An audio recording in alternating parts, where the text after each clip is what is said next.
Hello everyone. आज जो basically हम लोग डिस्कस करने वाले हैं इस लेक्चर में जो हम लोग डिस्कस करने वाले हैं वो डिस्कस करने वाले हैं इन्फ्लुएंस लाइन डायग्राम के बारे में, राइट। सो जो इसका लास्ट लेक्चर था जिसमें मैंने आपको इंट्रोडक्शन ऑफ आईएलडी दिया था या introduction of rolling loads and influence line के बारे में आपको बताया था, तो मैंने उसमें सिंपल सी बात आपको बताई कि बेसिकली यहाँ पर जो हम काम करते हैं या हम जो इस यूनिट में जो एनालिसिस करते हैं वो किस चीज के बेसिस पे करते हैं, तो वो मेन जो वर्क है यहाँ पे वो रोलिंग लोड का है। रोलिंग लोड के लिए हम लोग मूवमेंट को कैलकुलेट करते हैं या शेयर फोर्स को कैलकुलेट करते हैं या रिएक्शन को कैलकुलेट करते हैं, राइट। लेकिन इससे पहले जो मैथड्स हमने यूज करी उसमें हम लोग स्टैटिक लोड के लिए काम करते हैं। तो ये डिफरेंस बेसिकली मैंने आप लोगों को लास्ट इंट्रोडक्शन में बताया। अब मैं बात करता हूं कि इन्फ्लुएंस लाइन डायग्राम या आईएलडी बेसिकली होता क्या है। अगर मैं आपकी उसकी डेफिनेशन की बात करूं, इसको किस तरीके से डिफाइन किया गया या इसको इन्फ्लुएंस लाइन डायग्राम का मतलब क्या है, तो इन्फ्लुएंस लाइन डायग्राम का अगर डेफिनेशन की मैं बात करूं तो इट इज अ कर्व और graph that represent a function like reaction at a support, the shear force at a section, the bending moment at a section of a structure, etc. for various position of a unit load on the span of the structure is called the influence line diagram for the function represented. इसको इस तरीके से define किया गया। इसका मतलब ये हुआ कि मान के चलिए मेरे पास एक ये सिंपली सपोर्टेड बीम, इसमें मैं बोल रहा हूं कि ये जो होता है इन्फ्लुएंस लाइन डायग्राम, ये एक कर्व होता है या एक ग्राफ होता है जो रिप्रेजेंट करता है फंक्शन। किसके फंक्शन को रिप्रेजेंट करता है? रिएक्शंस के फंक्शन को, शियर फोर्स के फंक्शन को, बाइंडिंग मोमेंट के फंक्शन को for a given section along the span, right. तो जैसे कि मैं बात करता हूं कि मान लीजिए कि ये मेरा एक सिंपली सपोर्टेड बीम है, ये इसका ए पॉइंट है, ये इसका बी पॉइंट है, राइट। अब इसके ऊपर मैं क्या कर रहा हूं, मैंने मान के चलिए एक लोड लिया, रोलिंग लोड। ये रोलिंग लोड है, यूनिट लोड ले लिया, राइट। और उसके बाद मैं क्या कर रहा हूं, मैंने आपको एक सेक्शन दिया कि आप मुझे बताइए कि इस पर्टिकुलर पॉइंट पे, ये इसको मैं के बोल देता हूं, ये के पॉइंट, आप मुझे बताइए कि जब लोड यहां पे होगा तो उसकी वजह से यहां पे रिएक्शन का क्या इफेक्ट होगा, या बेंडिंग मोमेंट का क्या इफेक्ट होगा, या शेयर फोर्स का क्या इफेक्ट होगा।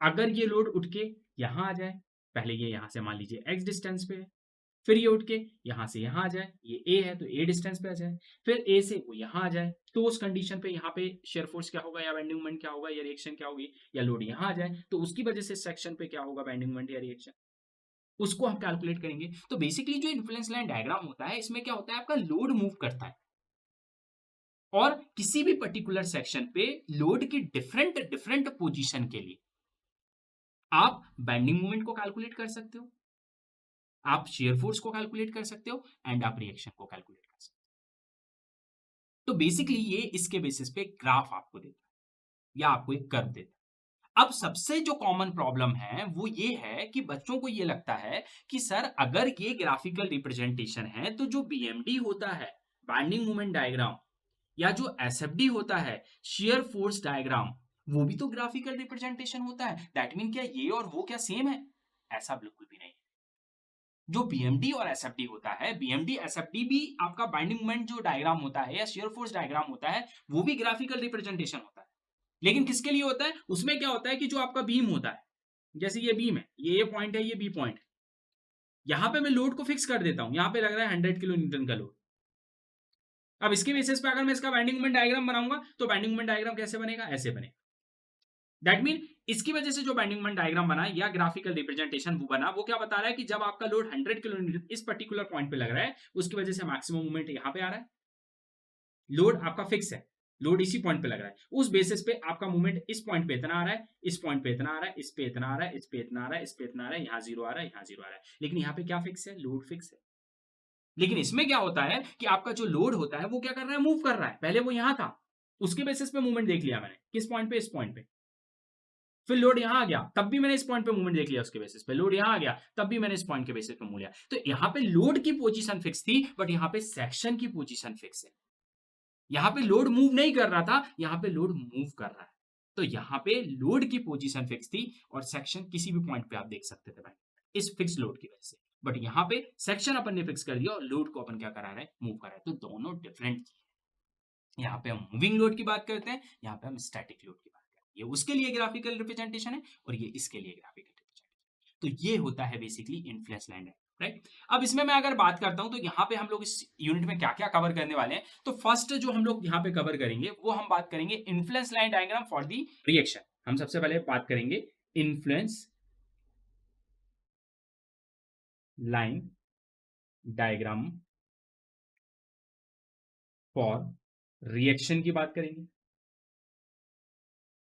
कि बेसिकली इन्फ्लुएंस लाइन डायग्राम के बेसिस पे आप रिएक्शन कैसे निकाल। तो मैं सबसे पहले रिएक्शन की बात करूंगा, उसके लिए डिफरेंट डिफरेंट प्रॉब्लम हम यहाँ पे डिस्कस करेंगे। फिर हम जो बात करेंगे वो बात करेंगे influence line diagram for shear force.